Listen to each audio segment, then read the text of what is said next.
అగ్ని పరీక్షలో చాలామంది ఆంధ్ర నుంచే ఉన్నారు, మన తెలంగాణ నుంచి లిమిటెడ్గా ఉన్నారు. అందులో తీసుకున్న అందులో తెలంగాణ నుంచి కొంతమందే ఉన్నారు, వాళ్ళని కూడా సెలెక్ట్ చాలా తక్కువ మందిని చేసిరు. మీకు అట్లా ఏమన్నా అనిపించిందా? మాకైతే అట్లా అనిపించింది, కానీ మీకేమన్నా అనిపించిందా? ఇప్పుడు ఆంధ్ర నుంచి ఎక్కువ మందిని తీసుకురు, తెలంగాణ నుంచి తక్కువ మంది తీసుకురు అని మీకు ఏమన్నా అనిపిస్తుందా? నా ముచ్చట చెప్తా. నేను తెలంగాణలో ఒక కట్టు బొట్టు సాంప్రదాయం గల ఒక గొర్రెల కాపరి, ఒక సామాన్య గొర్రెల కాపరి వేషధారణ ఎట్లా ఉంటుంది? ఇలా నేను ఈ కట్టు, ఈ బొట్టు, ఈ గొంగడి, ఈ గోషి, ఈ రుమాలు, ఈ దుడ్డు కట్టే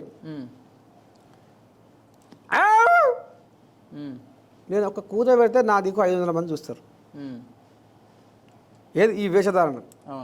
అయితే అలా చాలామంది అంటారు, తాత నీతో మాట్లాడుతుంటే మాకు కడుపు నిండిపోతుంది అంటారు.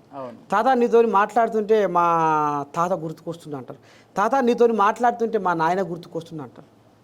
నీతో మాట్లాడుతుంటే అప్పుడు మా ముత్తాత గిట్నే ఉండే తాత అంటుంటారు జనాలు.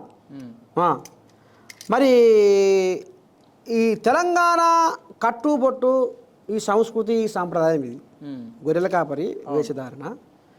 మరి మీరు ఏ కారణం లేకుండా రెడ్ మార్క్ ఇచ్చిందంటే ఒక తెలంగాణ కళాకారునికి, తెలంగాణ సామాన్య గొర్రెల కాపరికి మీరు అన్యాయం జరిగిందంట, అంతే కదా? అంటే అంటే అది కూడా కొంత ఉండొచ్చు. తెలంగాణోడు కదా, తెలంగాణ కట్టుబొట్టు సంస్కృతి సంప్రదాయం మనకు అవసరమా అన్నట్టుగా కూడా వాళ్ళు ఆలోచన చేసిరేమో అనేది అనిపించింది.